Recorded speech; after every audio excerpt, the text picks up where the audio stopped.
할렐루야. 하나님이 여러분을 사랑하십니다.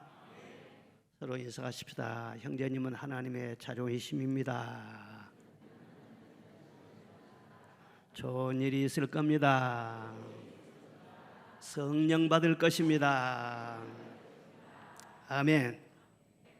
구름 속의 무지개를 보라. 구름 속에 뭘 보라고요? 제가 아는 목사님 중에 대학 교수 출신 목사님이 계시는데 총장 물망에 오를 정도로 아주 잘 나가신 분이셨습니다. 그런데 기도하면 자꾸 주의 종의 길로 가라, 주의 종의 길로 가라, 그런 감동이 오는 거예요. 그런데 모든 거 다 내려놓고 결단하기가 쉽지 않지 않아요?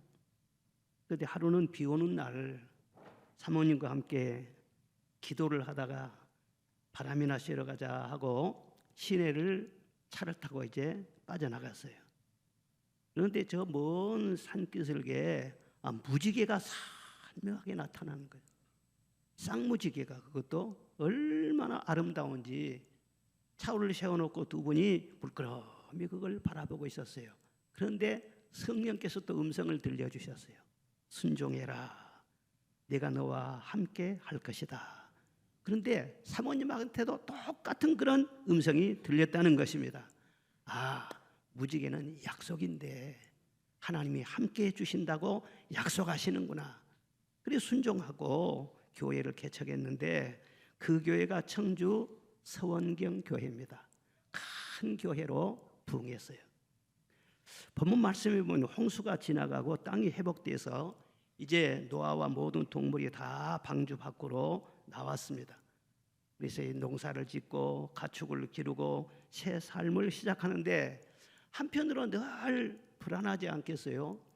홍수에 큰 고통을 당하다 보니까 언제 그런 홍수가 덮칠지, 막 새카만 구름만 떠도 빗방울만 내려도 막 마음이 불안하고 두려운 거예요. 그때 하나님께서 노아에게 내가 다시는 홍수로 이 땅을 멸하지 않을 것이다 약속을 하시면서 구름 사이에 무지개를 보여주셨습니다. 이 구름 사이의 무지개, 특별히 비 온 다음에 이 무지개 얼마나 아름답습니까?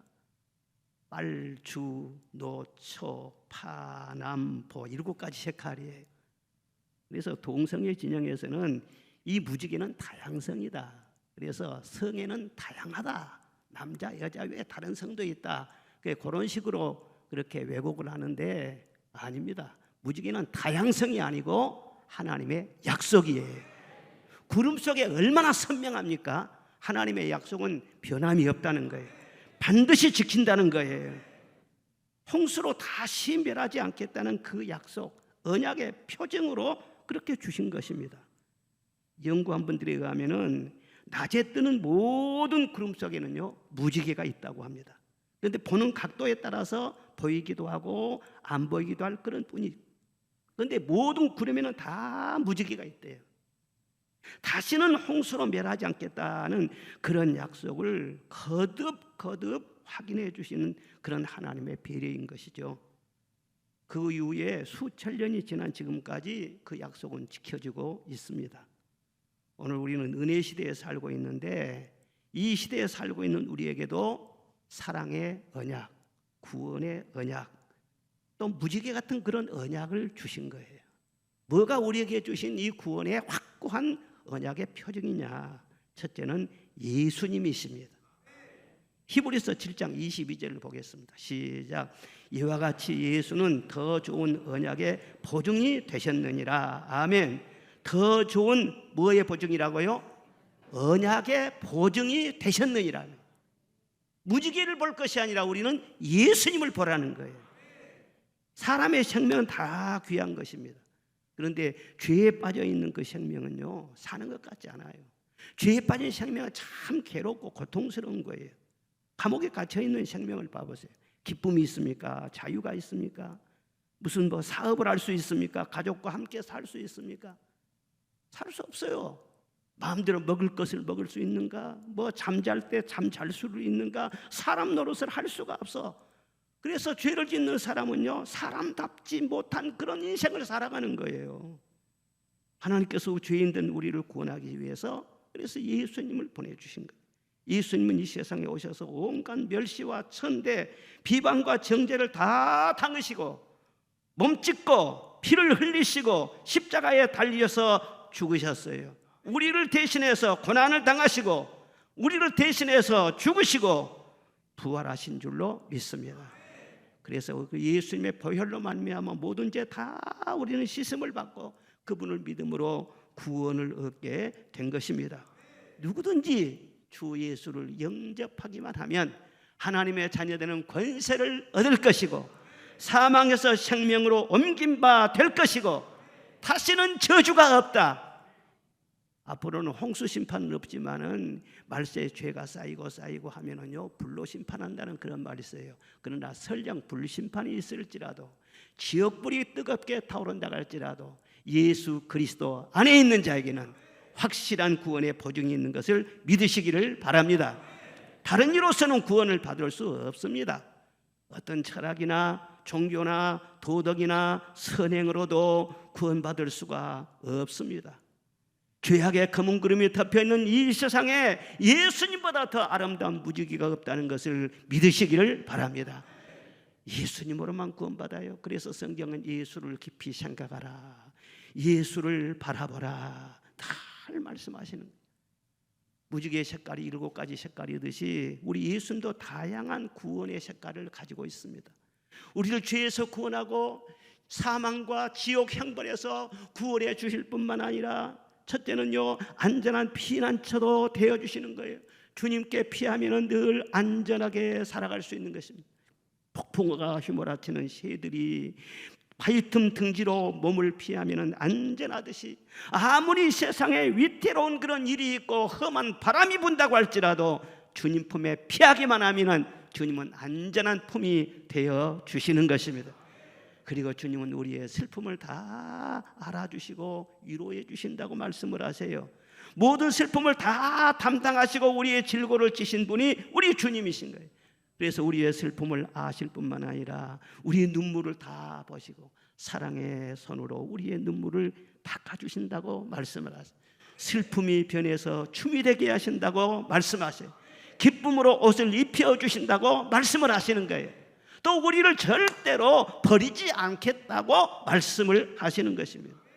사람은 곁에 사람들이 다 있는 것 같아도 친한 사람, 사랑하는 사람 있는 것 같아도요 영원히 나와 함께 해줄 사람은요 아무도 없어요. 아무리 가까운 사람도 언젠가는 내 곁을 떠나게 되는 것입니다. 그래서 히브리서 12장에 보면은 그가 친히 말씀하시기를 내가 과연 너희를 떠나지 아니하고 너희를 버리지 아니할 것이니라. 절대로 버리지도 않고 떠나지도 않겠다. 끝까지 함께 하시고 내 인생을 책임져 줄 것이다. 온 천지는 변하다 갈지라도 주님은 나를 변하지 아니하고 함께 하시고 내 진정한 친구가 되어주신다. 또한 영원히 우리를 사랑하리라고 약속하셨어요. 에레미야 31장 3절 말씀 보겠습니다. 시작. 내가 무궁한 사랑으로 너를 사랑하는 거로 인자함으로 너를 하였더라. 아멘. 무궁한 사랑으로 참 멋지지 않습니까? 영원 무궁토록 변함없이 우리를 사랑한 그 사랑이 어디에 있겠어요? 인간 사이는 그런 사랑이 없어요. 여러분 어떤 일이 있을지라도 개인적으로 어떤 환난을 당하고 그런지라도 주님의 사랑을 의심하지 마세요. 주님은 아무리 칠흑같이 캄캄한 밤일지라도 내가 큰 고통 속에 빠져 있을지라도 절대 사랑이 변하지 않습니다. 그 사랑을 믿고 출발하시기를 바랍니다. 사랑을 믿고 기도하고 사랑을 믿고 인내하고 사랑을 믿고 다시 재기할 것을 결단하고 그렇게 해야 되는 거예요. 절대로 주님은 사랑이 변함이 없어요. 또 우리의 짐을 대신 져주신다고 말씀하세요. 수고하고 무거운 짐진 자들아 다 내게로 오라. 내가 너희를 쉬게 하리라. 삶에 지친 현대인들을 지금도 초청하고 계시는 것입니다. 짐이 없는 사람은 세상에 아무도 없어요. 다 한 짐을 지고 다녀요. 30대는 30kg짜리 짐을 지고 다녀요. 40대는요 40kg짜리 짐을 지고, 60대는 몇 kg짜리겠어요? 60kg짜리 짐을 지고 가는 거예요. 70대는요 70대 왜 허리가 휜 줄 아세요? 짐이 무거워가지고 허리가 휜 거야. 80대는 얼마나 무겁겠어요. 그런데 아무도 대신 져주지 않습니다. 내 짐은 내가 져야 됩니다. 부모 형제도 못 져줘요. 내 남편도 못 져줘. 아내도 못 져줘요. 아무도 못 져줘요. 아무리 자식들 낳아서 잘 길러줘도 그 자식들이 내 인생의 짐을 대신 져줄 수가 없어요. 그런데 시편 68편 시작. 날마다 우리 짐을 지시는 주 곧 우리의 구원이신 하나님을 찬송할지로다. 아멘. 주님은 날마다 우리의 짐을 져주신다는 거예요. 아니 맡겨주지 않아서 안 지시는 것이지 맡게만 주면은요 날마다 져주신다는 거예요. 저는 이 말씀을 생각할 때마다 얼마나 감격이 되는지 몰라요. 주께서 내 짐 지시니 발걸음 가벼웁다. 주님의 그 크신 은혜 날마다 찬송하리. 할렐루야. 교회 뭐 따라 나와요? 짐 맡기로 교회 나오는 거예요. 아멘. 이제 우리 집에서 택배를 붙인다고 열심히 준비해가지고는요 짐을 꾸렸어요. 그리고 어디를 갔어요. 어디를 갔는데 갔다 와도 짐이 그대로 있어. 왜? 아이고 붙이질 않았네. 택배회사에 돈 주고 붙여야 되는데 짐만 싸놓고 붙이질 않았어. 그대로 짐이 있는 거야. 우리가 믿음으로 맡겨야 되고 기도로 맡겨야 되고 맡겨야 주님이 맡아주시는 것이지 짐만 무겁게 지고 있으면 뭐 하는 겁니까?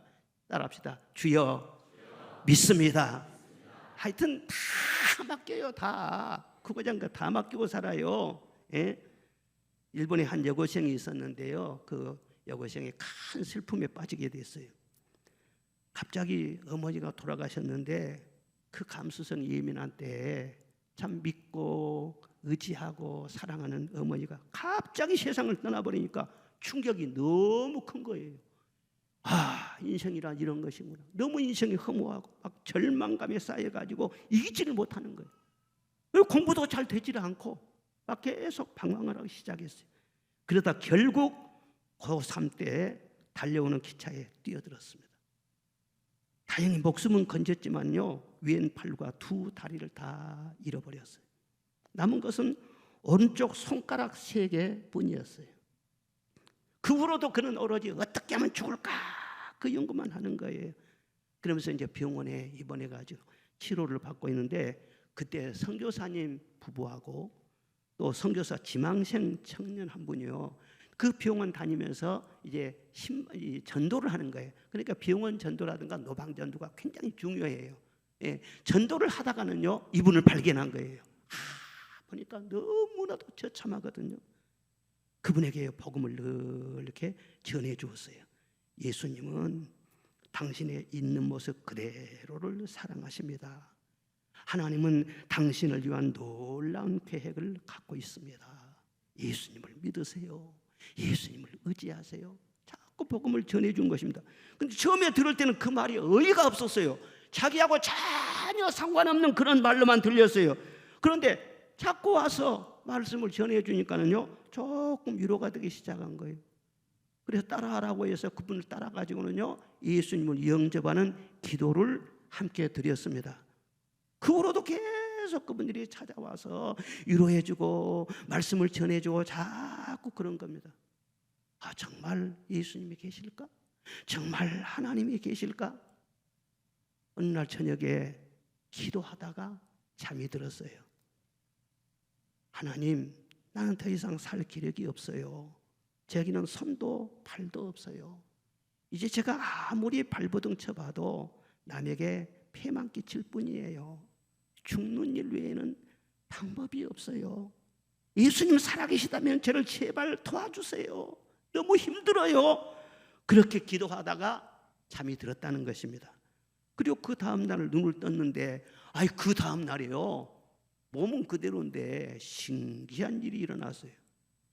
어제까지는 그렇게 슬프고 완전히 망가진 자신의 모습만 보이고 불안하고 두렵고 죽고 싶은 생각뿐이었는데 이상하게도요, 그 다음 날부터는요 하나님 생각만 자꾸 나는 거예요.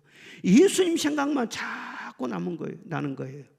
그리고 자기 자신의 모습을 보니까 그래도 지금 나는 오른손 남아있고 손가락이 3개나 남아있네. 긍정적인 생각이 들기 시작한 거예요. 그래서 아침에 일어나가지고 3개의 손가락으로 전도자들이 주고 간 이 성경책을 펴서 읽었어요. 읽다가요, 은혜되는 구절을 거기 보게 된 거예요. 고린도후서 5장 17절, 잘 아는 말씀이죠. 다 같이 읽어봅시다. 고린도후서 5장 17절. 영상실 왜 안 내놓냐? 아이고 주여. 시작. 그런즉 누구든지 그리스도 안에 있으면 새로운 피조물이라. 이전 것은 지나갔으니 보라 새 것이 되었도다. 아멘. 이전 것은 지나갔대요. 새로운 피조물이래요. 보라 새 것이 되었대요. 마음이 확 닿았어요. 그럼 내가 새로운 피조물이랑 예수님께 막 감사가 나오고 막 기도가 나오고, 정말 우리 찬성대로 잃었던 생명을 찾았고 광명을 얻은 것이죠. 막 기쁨이 충만해졌어요. 그날부터 이 사람은 완전히 딴 사람으로 변했어요. 의사 간호사 할 것 없이 만나는 사람들마다 웃는 낯으로 막 대하면서요, 예수님 믿으라고 막 복음을 전하기 시작한 거예요. 그렇게 쭉 전도하며 지내다가 타라 하키토시라고 하는 그 선교사 지망생, 그 청년하고요 결혼을 했어요. 그리고 2 딸을 낳았어요. 그리고 그 후에 목사님, 사모님이 되어서 남편과 함께 여러 지역을 순회하면서 복음을 전하고, 특히 자신과 같이 장애로 고통을 받은 많은 사람들에게 사랑을 쏟아 부으면서 수많은 영혼들을 그리스도께로 인도했다는 거예요. 일본의 유명한 장애인 전도자 다하라 요네코 여사, 그분에 관한 책이 여러 권 나온 줄 알고 있습니다. 그녀는 평생 심각한 장애를 안고 살았지만요, 70세 할머니가 됐을 때 자기 인생을 쭉 돌아보면서 뭐라고 했느냐? 내 인생은 황홀할 정도로 아름다웠다. 누가 그렇게 말할 수 있겠어요? 그 장애인 누가 그렇게 말할 수 있겠어요?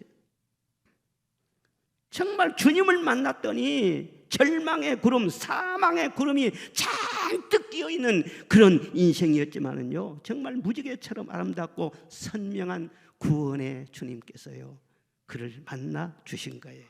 변하여 새 사람 되게 하여 주시는 거예요. 예수님은요 그저 그렇고 그런 분이 아닙니다. 지금 살아계신 분이십니다. 예수님을 만나게 되면은요 내가 변하는 것입니다. 할렐루야. 새로워지는 것입니다. 오늘 처음 교회로 나오신 그런 분들도 여러분 교회 구경하다 가지 마세요. 예수님께 관심을 가지세요. 예수님 영접하면 여러분 자신에게도 변화의 역사가 일어나게 될 줄로 믿습니다. 2번째 무지개가 뭐냐? 말씀이 무지개라는 거예요.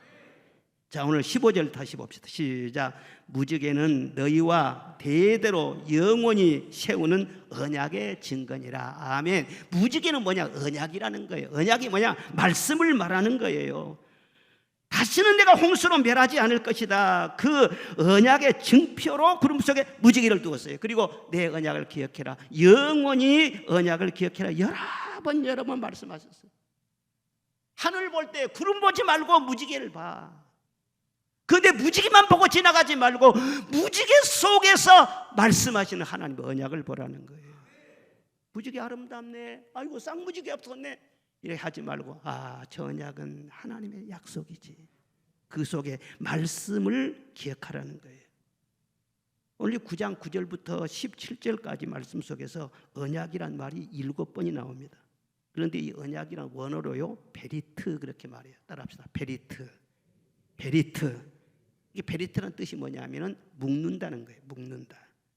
그래서 2개를 하나로 딱 묶어버리면요 하나가 되지 않습니까? 이와 같이 내 인생과 말씀을 하나로 딱 묶어버리는 거예요. 그럼 말씀과 내가 온전히 하나 되는 거예요. 그것이 언약이라는 거예요. 그러니까 우리 그리스도인들은 절대 말씀과 떨어져서는 안 되는 거예요.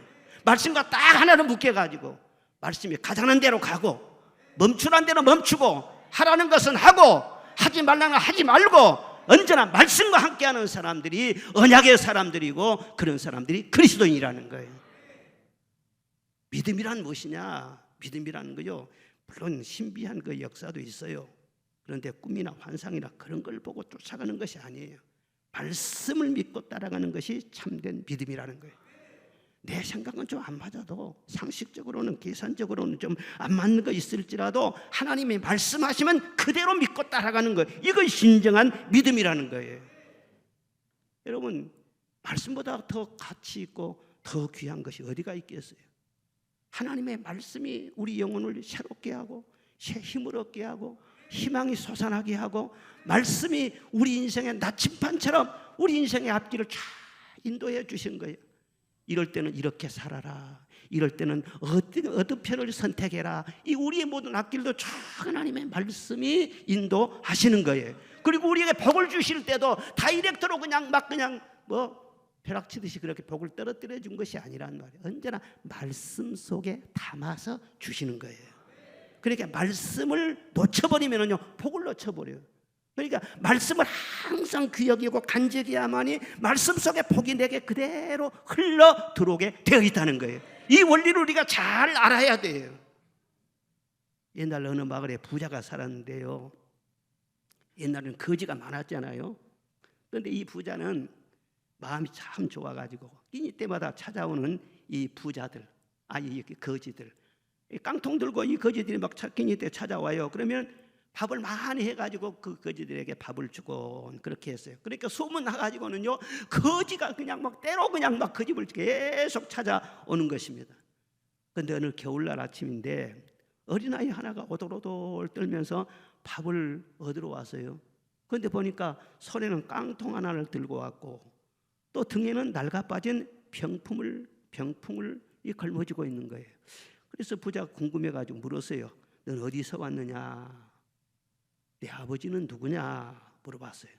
그랬더니 그 아버지의 이름을 석자를 대는데 세상에 자기 친구란 말이에요. 그 아버지가 자기 친구 되는 사람이 아주 절친한 친구였어요.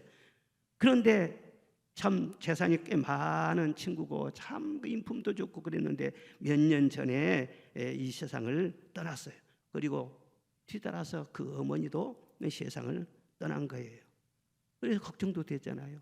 그동안 어떻게 지내느냐 물었더니 제가 큰 형님 댁에 가서 한동안 살다가 자꾸 눈치를 주니까 작은 형님 댁으로 갔습니다. 그런데 거기서 또 눈치를 주고 그래서 나왔습니다. 그래서 큰 형님 집으로 작은 형님 집으로 왔다 갔다 하다 결국은 쫓겨나서 이렇게 얻어먹고 다닙니다. 그렇게 얘기한 거예요.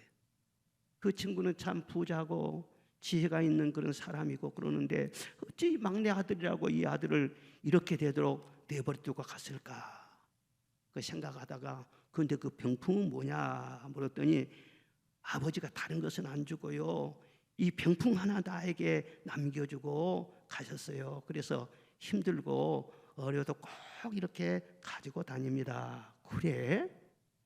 그래서 좀 생각하는 게 있어가지고 그 병풍 좀 내놔봐라.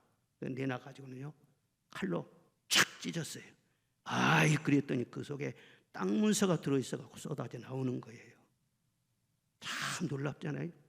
막내의 몫으로 재산을 물려줘야겠는데 그 형들이 좀 마음이 옳지를 않아, 믿기질 않아. 그래서 철이 들면 언젠가는 이 병풍을 뜯어볼 것이다 그렇게 생각하고 그 아버지가 땅 문서를요 그 속에 숨겨서 준 거예요. 세상에 이런 행제가 어디가 있습니까? 여러분 집에 가서 혹시 병풍이 있는 분들이 있으면요 찾아가 한번 찢어보시라고. 그런데 가만히 생각해 보면은요 하나님도 우리에게 땅 문서만 주시겠어요? 아까운 것이 뭐겠어요? 그런데 어디다 숨겨주셨느냐? 병풍 속에 숨겨주시죠. 하나님께서 주신 이 병풍이 무엇이냐? 하나님의 말씀 성경인 줄로 믿습니다. 성경 속에 좋은 것을요 다 감춰주신 거예요. 인생의 모든 열쇠가 성경 속에 다 들어있는 거예요. 성경을 펴지 않으면요 복을 받을 수가 없습니다. 무거운 성경 들고만 다니면 안 돼. 병풍 쥐고만 다니면 안 돼. 그 속에 있는 보화를 보아야지. 요즘 좋은 신약을 개발하려면요 연구비만 해서 1조가 든답니다. 알 하나를 개발하는데. 그리고 개발 기간도요 14년이 필요하대요. 그런데 성공 확률은 0.001%래요. 그렇게 돈을 쏟아부어도요 대부분 실패한다는 거예요. 그러니 좋은 약 하나 만들기가 얼마나 어렵습니까? 그런데 성경 말씀 보니까 좋은 신약 다 들어있네. 잠언 3장 8절에 이것이 내 몸에 양약이 되어 내 골수로 윤택하게 하리라. 잠언 4장에 그것은 얻은 자에게 생명이 되며 그 온 육체의 건강이 됨이니라. 온 육체의 건강이라는 거예요. 한쪽 부분만이 아니라 무슨 내과나 외과나 정신과나 정형외과나 안과나 할 것 없이 온 몸에 양약이 된다는 거예요. 암병이나 통증이나 뼈에 좋은 것이나 우울증이나 갱년기나 불면증이나 뭐가 됐든지 온 몸에 좋은 양약이로다. 뭐가 그런다고요? 하나님의 말씀이 특효약이라는 거예요. 믿는 자는 그대로 될 것입니다. 믿는 자는 치료를 받게 될 것입니다. 축복이 어디서 나오느냐? 형통함이 어디서 나오느냐? 성경 보면 다 말씀 속에 있어요. 자기가 고독바도로 일하고 말이죠 머리 굴린다고 해서 되는 게 아니야. 속은 일이 얼마나 많고 우리 학교에 장애물이 얼마나 많고 가시밭길이 얼마나 많고 대적들이 얼마나 많은데 내 노력으로 인생을 형통하게 살 수가 없다는 거예요. 그런데 하나님의 말씀이 우리를 형통하게 끌어간다는 거예요. 여호수아 1장 7절로 8절 시작. 오직 강하고 극히 담대하여 나의 종 모세가 내게 명령한 그 율법을 다 지켜 행하고 우로나 좌로나 치우치지 말라. 그리하면 어디로 가든지 형통하리니. 아멘. 우로나 좌로나 치우치지 말고 하나님의 말씀을 따라 나아가라. 그리하면 어디로 가든지 형통하리라. 내 마음이 평안하게 될 것이고 관계가 형통하게 될 것이고 물질 관계도 형통하게 될 것이고 저녁에는 참 잘 살 것이고 음식은 맛이 있을 것이고 그 형통이에요. 미래를 보니까 앞길이 쫙 열려지게 되고 통통통통통통통 사람이요 통해야 살아. 통해야 잘 먹어야 되고 화장실도 잘 가서 통해야 된다니까. 신경도 통하고 기도 통하고 통해야 된다니까. 근데 말씀이 들어가면요 다 통하게 하신다. 할렐루야. 참 자기 마음대로 살면은요 모든 인생 책임은 다 자기가 져야 돼요. 자기 마음대로 살면은 그 자유인 것 같지만은요 그 짐을 다 자기가 져야 돼. 그런데 말씀대로 순종하면 말씀이 여러분의 인생을 책임지는 겁니다. 그래 형통한 거예요. 고난 중에 위로가 어디서 오느냐? 믿음의 사람들도요 참 살다 보면 고난이 있어요. 까닭 모르는 그런 괴로움이 있어요. 욕과 같이 말이죠. 내가 무슨 나쁜 짓도 안 했는데 말이죠 막 그런 고난을 심하게 당할 수가 있어요. 그럴지라도 하나님 말씀 속에 다 보면은요 고난을 해독시키는 약이 들어있어요. 로마서 8장 18절 시작. 생각건대 현재의 고난은 장차 우리에게 나타날 영광과 비교할 수 없느니라. 아멘. 현재 고난이 있는데 장차에는 영광이 있다는 거예요. 그러니까 고난 다음에 영광이 온다는 거예요. 고난의 뒤편에 영광이 있다는 거예요. 그런데 그 영광은 비교할 수 없이 크다는 거예요. 그러니까 주님 때문에 믿음의 삶을 살다가 고난을 받을 때는 오히려 고난의 뒤편에 있는 주님의 축복을 바라보면서 기뻐하고 소망을 품으시기를 주의 이름으로 축원합니다. 찬송가 그 있잖아요. 왜 나만 겪는 고난이냐고 불평하지 마세요. 고난의 뒤편에 있는 주님이 주실 축복 미리 보면서 감사하세요.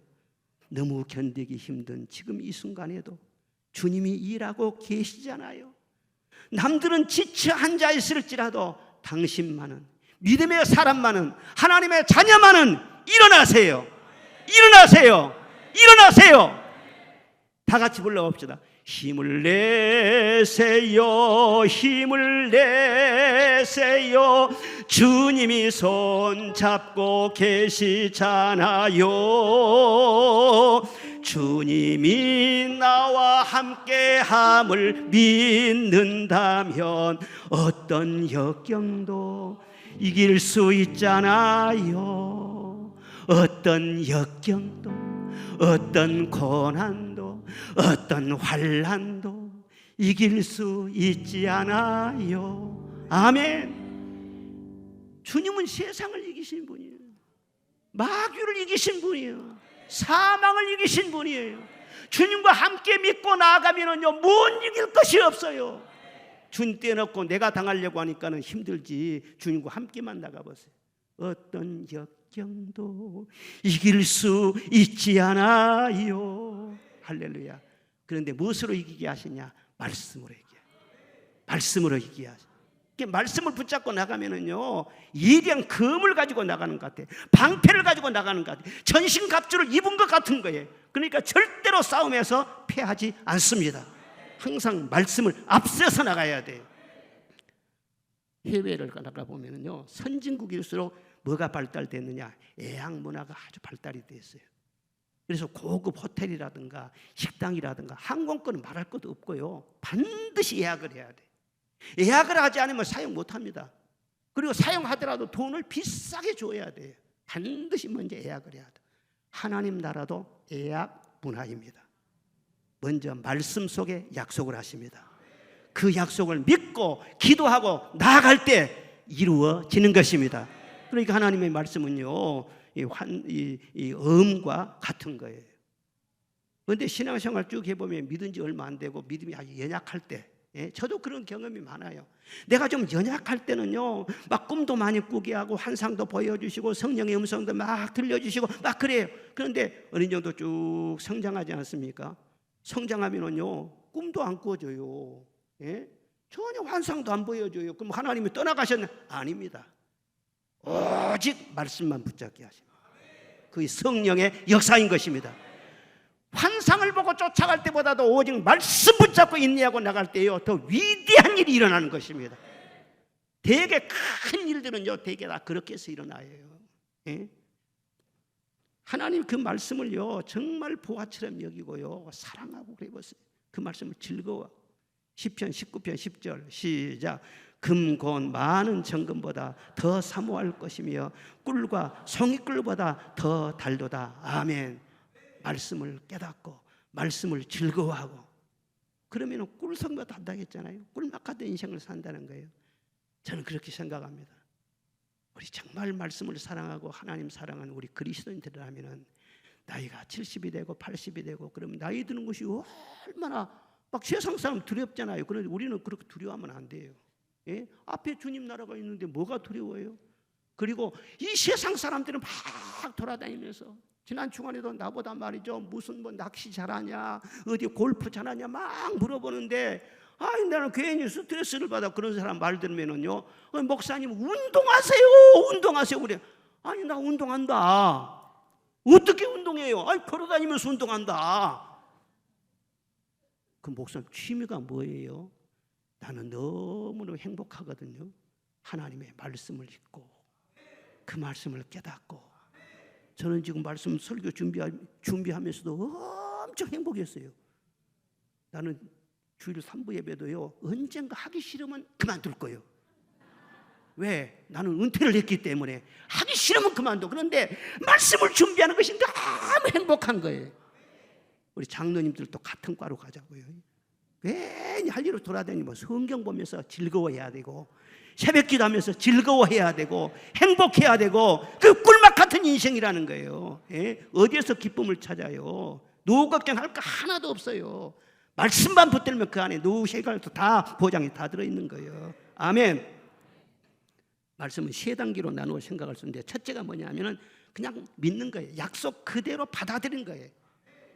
90세 할머니가 아들을 낳는다 해도 아멘하고 받아들이고 물 위로 걸어갈 수 있다. 아멘.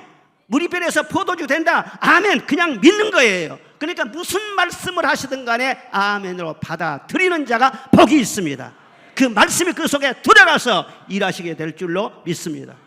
그리고 두 번째 단계가 무엇이냐? 믿음과 말씀을 깨닫고 순종하고 그 말씀을 따라가야 하는 것입니다. 아브라함에게 하나님 말씀이 임하셨어요. 내가 너를 복의 근원으로 삼고 하늘의 별처럼 많은 자손을 줄 것이다. 그래서는 그 약속의 말씀을 붙잡고 고향을 떠나서 그 말씀을 따라갔다 성경은 말씀하고 있는 것입니다. 일생 동안 그 말씀을 받은 다음에 100년 동안 그런 말씀과 함께 동행을 했습니다.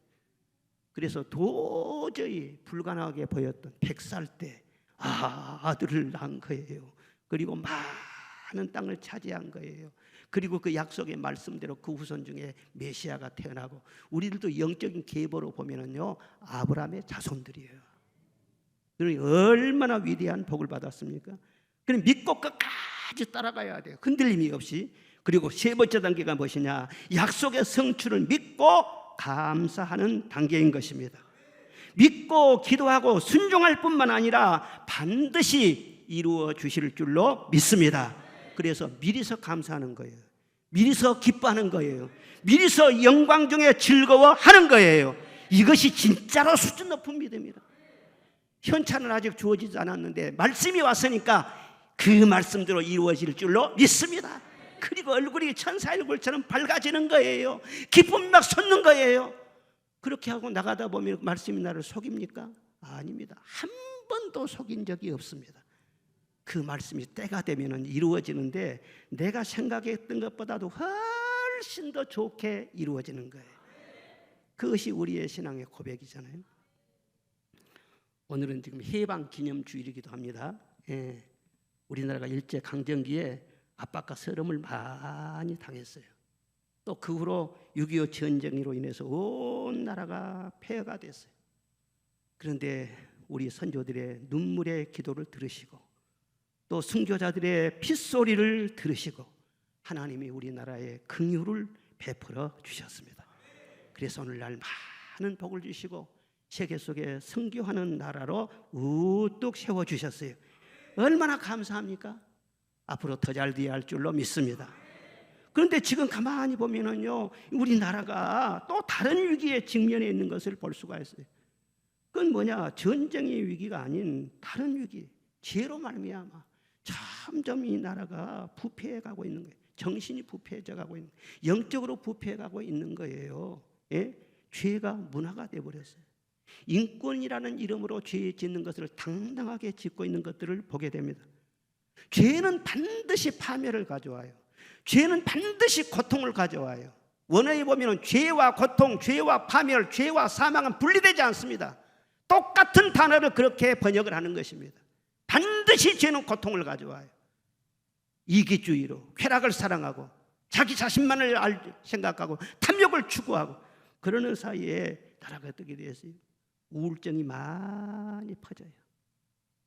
정신적인 방황, 자살 충동, 가정 파괴, 도박, 알코올 중독, 마약, 동성연애, 음란한 퇴폐 문화, 우상 숭배, 이런 것들로 온 나라가 지금 얼룩져 가고 있어요.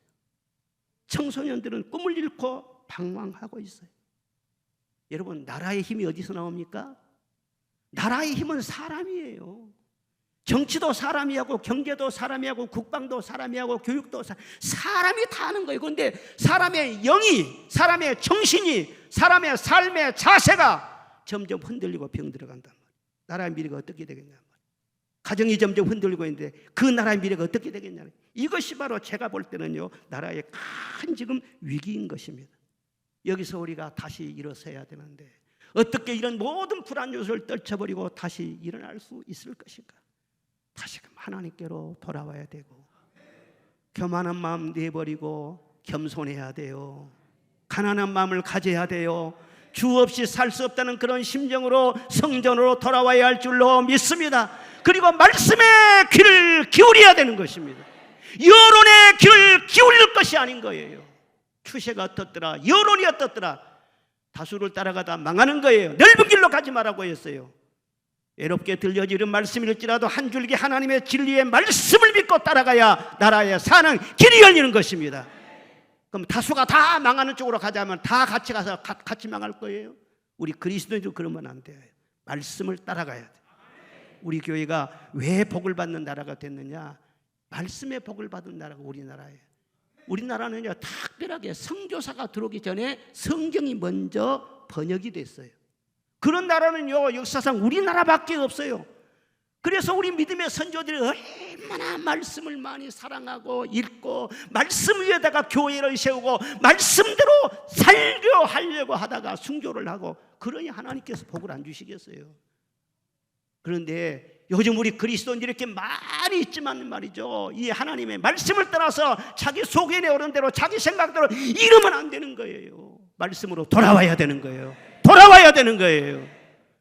그러면 하나님께서 다시 우리나라를 제사장 나라로 우뚝 세워줄 줄로 믿습니다. 여러분 다 가정마다 자녀들마다 말씀으로 돌아가면 복의 복을 더하여 주실 줄로 믿습니다. 마지막 세 번째로는요, 성령님이 무지개예요. 누가 무지개라고요? 자, 고린도후서 1장 22절 시작. 그가 또한 우리에게 인치시고 보증으로 우리 마음에 성령을 주셨느니라. 아멘.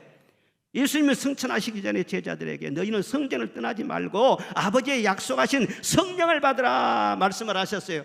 그래서 그 말씀대로 마가의 다락방에 모여서 기도하고 찬송하고 기다리고 그러다가 다 성령의 충만함 받았어요. 그렇게 두려워하던 제자들이 담대해졌어요. 기쁨이 충만해졌어요. 어디 가든지 주 예수님은 그리스도라고 담대하게 전하는 증인으로 살게 되었어요.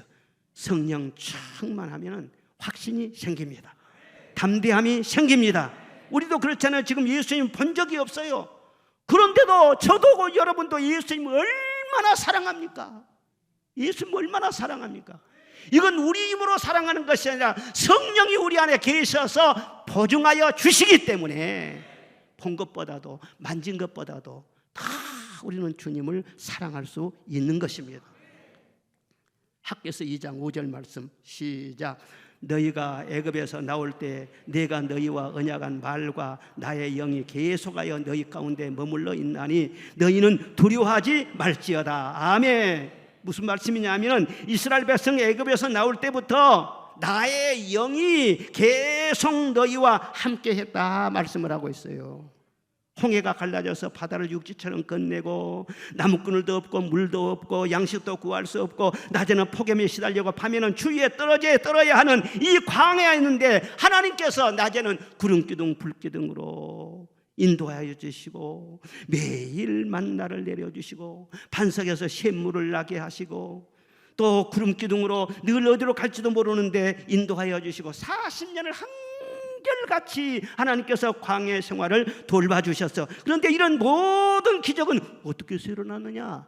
나의 영이 너희와 함께 했다는 거예요. 나의 영이 너희 가운데 머물러 있었다는 거예요.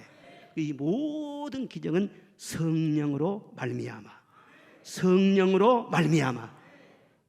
그런데 지금 어려워도 두려워하지 말라. 나의 영이 아직도 너희와 함께 있어. 내가 일할 거야.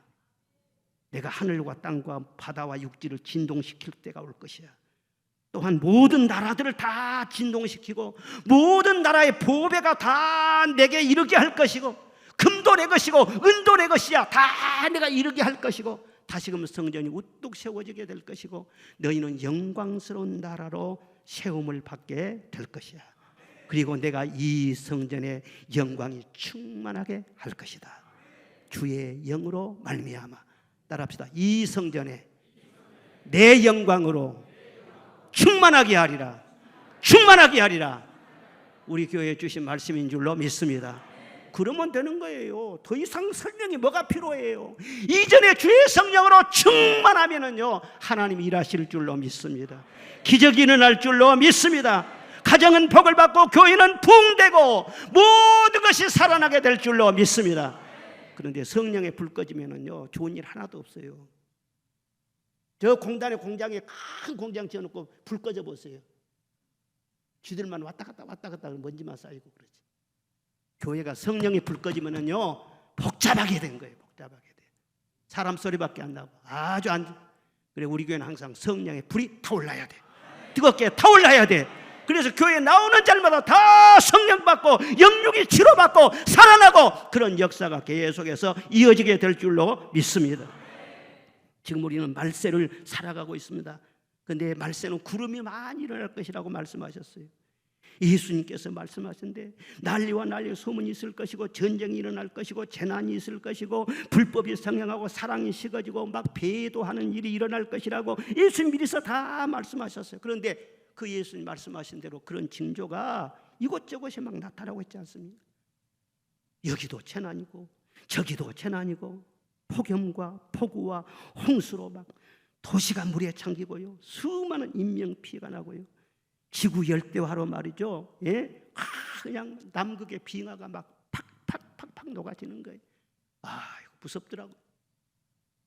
작년 한 해만 해서 아르헨티나의 넓이만큼 이 빙하가, 남극의 빙하가 녹아졌대요. 남극의 빙하가 다 녹아지면은요, 해수면이요 60m가 올라간대요.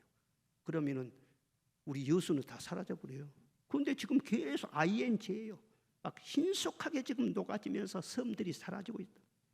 지난주에는 지상낙원이라고 하는 하와이의 마우이 섬, 거기에 강한 허리케인의 그 영향으로요 화재가 발생했어요.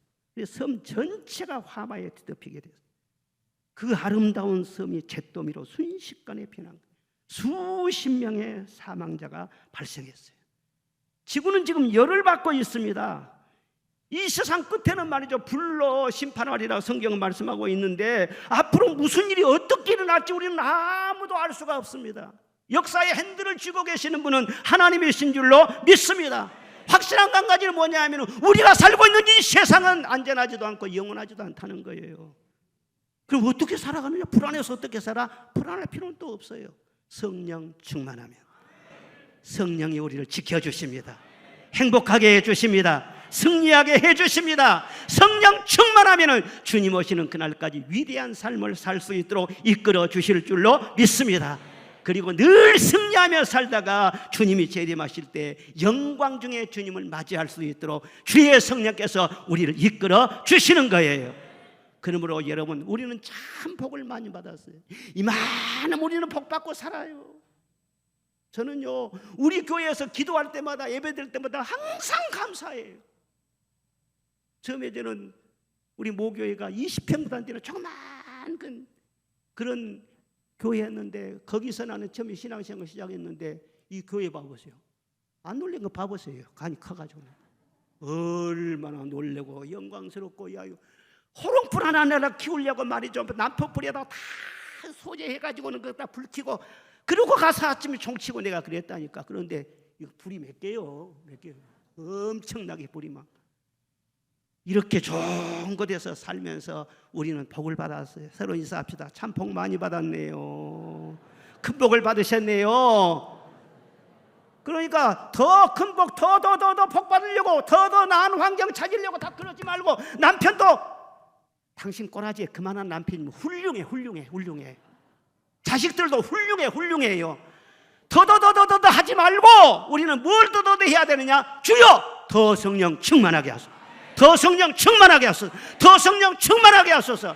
여기에 우리가 꽂혀 있어야 한다는 거야. 예? 환경을 탓하지 말고, 아무리 좋아도 이 세상은 주님 안에서만 안전하고 주님 안에서만 참된 피난처가 있지, 세상은요 꿈과 같은 파라다이스는 없어요. 저는 지난주에 말이죠, 미국의 민요 중에 언덕 위의 집이라는 민요가 있어요. 내가 중학생 때 그걸 배운 것 같아요. 그런데 맨 그것이 흥얼거려지네. 오저 언덕이 들소들 거닐고 노루사슴 뛰노는 그곳. 아이 참, 내가 찬송가가 나와야 되는데 요즘 유행가가 나오다가 미국 민요가 나오다가 참, 그래서 조금 내가 헷갈리고 그러는데, 그 언덕의 노래라는 게 이 카우보이들이 이 소를 먹이면서 불렀던 그런 노래예요. 그런데 온 미국인들이 민요로 말이죠 널리 퍼져갖고 불렀어요. 그런데 어떤 기록에 보니까 특히 프랭클린 루즈벨트 대통령이 창곡이 있대.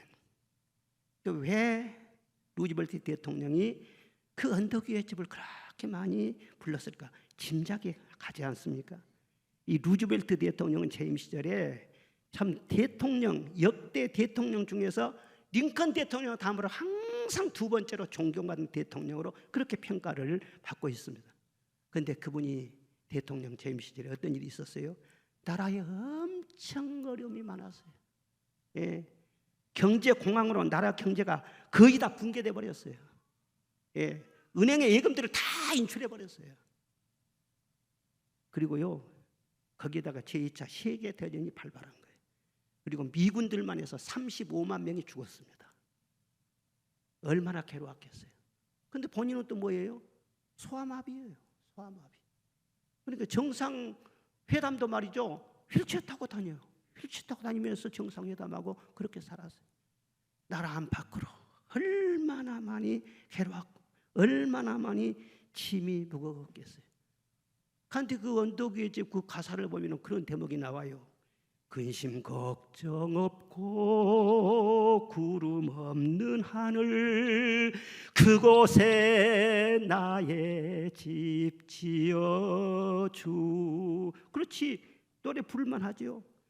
카우보이도 대통령도 다 구름 없는 곳, 걱정 근심 없는 곳, 그곳에 나는 집 짓고 살고 있어. 그런데 하늘나라에 그런 언덕은 없다는 거예요. 어딘지 없다는 거예요. 사모만 했지, 희망상일 뿐이지. 그런데 확실한 것은 무엇입니까? 예수님 믿고 성령 충만하면 검은 구름이 사라질 줄로 믿습니다. 하늘나라가 이루어질 줄로 믿습니다. 그래서 좋은 거예요. 초막에 살든지 궁궐에 살든지 어디에 살든지 주님 믿고 성령 충만하면요, 그 어디가 하늘나라. 우리 438장 그 3절, 높은 산이 거친 들이, 다 같이 불러봅시다. 높은 산이 거친 들이 조막이나 궁궐이나 내 주 예수 보신 곳이 그 어디나 하늘하라. 할렐루야 찬양하세. 내 모든 죄 사함 받고 주 예수와 동행하니 그 어디나 하늘나라. 아멘! 아멘! 성령 충만하면 하늘나라가 이루어질 줄로 믿습니다. 성령 충만하기 위해서 우리가 예배 잘 드려야 되고, 성령 충만하기 위해서 찬송해야 되고, 기도해야 되고, 깨어서 기도하고 정신 차려서 기도하고, 여러분의 기도의 시간을 더 늘리시기를 바랍니다. 더 자주 기도하시기를 바랍니다. 하나님이 응답하여 주시되 먼저 성령 충만으로 응답하여 주시고 이 어지러운 세상을 이겨나갈 수 있도록 여러분에게 힘 주실 줄로 믿습니다. 여러분의 힘은 여러분 자신입니다. 여러분 자신입니다. 돈이 힘이 아니에요. 백그라운드가 힘이 아니에요. 여러분 자신이 힘이에요. 여러분 자신들을 강하게 하고 능하게 하고 지혜롭게 하고 담대하게 해서 여러분 자신을 통해서 큰 일을 이루게 하실 것을 믿으시기를 바랍니다.